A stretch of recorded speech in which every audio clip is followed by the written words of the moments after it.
you've scaled, well, if you count the stop in crypto, because I know you were a big contributor on that team before you moved on, you've now had three stops in very quick scaling startup companies.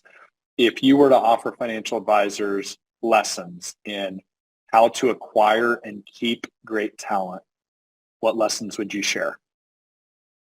I think number one is on the hiring process, right? To make sure the values that you bring to the table resonate with the values of that candidate. So at VinoVest, we have 5 core tenets, right? It's number one is defaulting to action. Number 2 is defaulting to transparency. Number 3 is having empathy over ego. Number 4 is always growing through feedback. And finally, it's don't be a robot, build the robot. So those are kind of the 5 things that really, really, drive every single decision that we do. And we look for those values in the people, right? Because what motivates employees, I think above salary and title and all of that is being able to do things that align with their personal values.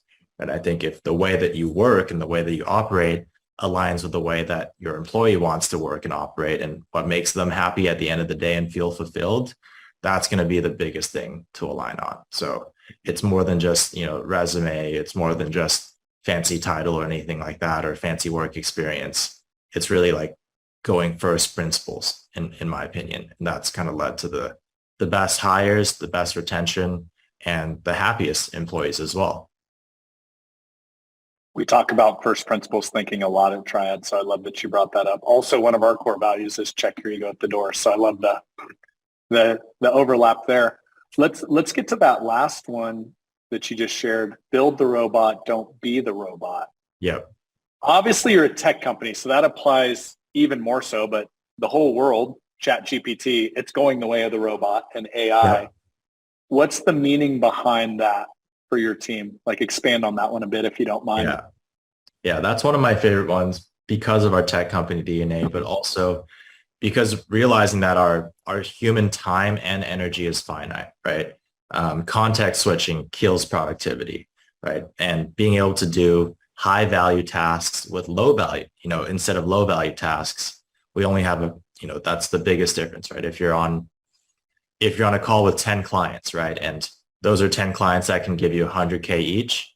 What if you spent your time with 10 clients that can give you $1 million each, right? That's 10x leverage. And when you're doing these small sort of admin tasks or repeatable tasks during the week, even though they're mindless and small, they're still draining you in ways that you don't really realize. So if it's something that we can automate, if something that's a 5-step process, we can turn into a 3-step process, we can make efficiencies here and there, that not only makes your employees happier because they can focus their time on high energy, high leverage tasks instead of, repeatable work. The other thing is that when you're scaling the business, you don't have to scale your headcount linearly when you're growing, right? And that's why our team is very small, right? We're less than 20 people and we're managing, now into 9 figures of assets, and we've grown that very, very quickly.